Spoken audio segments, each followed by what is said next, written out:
Thank you so much for staying with KTN News Desk. Let's now continue with our coverage.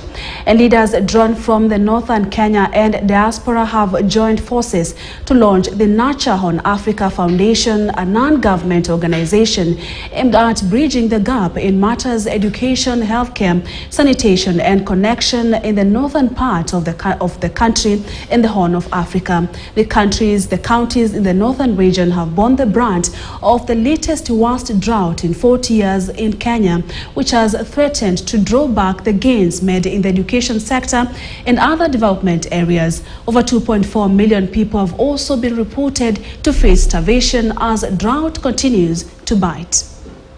Some of the highlights that this Horn of Africa is going to do is education, water, sanitation, healthcare, and connections with other communities. And those are all human rights. Our communities are lacking here in Kenya. And when we succeed in this chapter right here, then the sky is the limit for us. We can go to Ethiopia, we can go to Somalia, we can go as far as other states and countries. I just stuck in my head states because I'm from the states. I come from a county called Mandera. Mandera borders Ethiopia and Somalia. So when your scope is Somalia and Ethiopia, I know we will handle issues of cross-border as well. And your scope, I can see, is on education, health, water, sanitation. That is whatever we're lacking in our region. That success is not just about personal achievement, but also about giving back to their communities and empowering the people of Kenya, East Africa, the Horn of Africa, and indeed the whole African continent.